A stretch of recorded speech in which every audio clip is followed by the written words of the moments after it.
Si aujourd'hui tu te sens fatigué, que tu prends soin de toi, mais que tu te sens quand même coupable, alors reste. Parce que ce que tu ressens, beaucoup le vivent, mais peu en parlent vraiment. On parle beaucoup de beauté aujourd'hui, mais rarement de ce que ça fait vraiment à l'intérieur.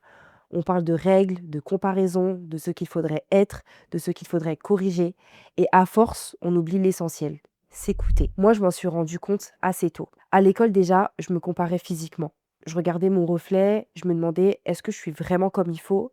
Est-ce que je suis dans les normes? Sur le moment, je mettais pas vraiment de mots dessus. Mais avec le recul, je vois bien une chose. La pression commence très jeune. Quand j'ai commencé l'esthétique, je pensais sincèrement que ce serait différent. Je voyais ce métier comme un espace de soins, de bienveillance, de respect du corps.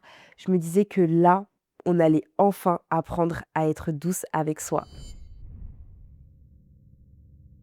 Mais même dans ce milieu-là, j'ai vite compris que la pression existait aussi. En cabine, je vois souvent les mêmes scènes. Avant même de commencer, elle s'excuse. Désolée, je suis en retard, j'ai pas eu le temps, j'aurais dû venir beaucoup plus tôt. Et à chaque fois, je me dis la même chose. Prendre soin de soi ne devrait jamais commencer par des excuses. Un soin, c'est censé être un moment pour soi, un moment pour se détendre, pour se déconnecter.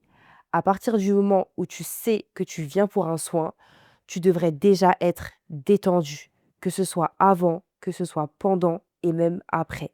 Et si ces excuses existent autant, c'est parce que la pression est déjà là. Et puis, il y a la peau. Parce que la peau, elle nous ment pas. Elle nous parle tout le temps. Je vois des peaux fatiguées, des peaux qui réagissent, des peaux qui marquent. Et très souvent, ce n'est pas un problème de produit ou de soins.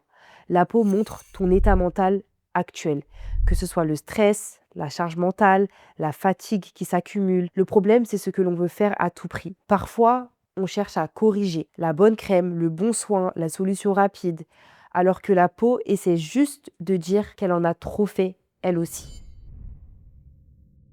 Je le vois aussi dans ma propre vie. Il y a des périodes où je travaille énormément, où je gère beaucoup de choses à la fois, que ce soit le travail, ma vie de maman, ma charge mentale. Et forcément, ça va se voir. Pas parce que je fais mal les choses, mais parce que mon corps suit ce que je vis. Je ne fais pas semblant, je ne vais pas jouer un rôle, je suis quelqu'un d'humaine. Pour moi, la beauté, ce n'est pas une course, ce n'est pas être parfaite, ce n'est pas contrôler son corps en permanence. La beauté, ce n'est pas se corriger non plus, c'est s'écouter. Prendre soin de soi ne devrait jamais être une pression supplémentaire. Ça peut être simple, parfois c'est juste ralentir, respirer, arrêter de se juger. On n'a pas toute la même vie. Certaines jonglent avec le travail, la famille, les responsabilités. Et malgré ça, on voudrait que le corps ne montre jamais rien. Mais le corps parle. La peau parle. Ce n'est pas un problème, c'est un signal. Faire de son mieux dans une vie chargée, c'est déjà énorme. Le plus important, c'est de se rappeler qu'on fait déjà de notre mieux et que c'est largement suffisant. Si aujourd'hui tu te reconnais dans ce que je dis, si tu te sens comprise, alors tu es au bon endroit. Ici, tu trouveras des réponses, une autre vision de la beauté, une autre façon de voir ce métier, pas dans le jugement, pas dans la pression, mais dans l'écoute et la compréhension. Et si ce genre de réflexion te parle, cette chaîne est faite pour toi.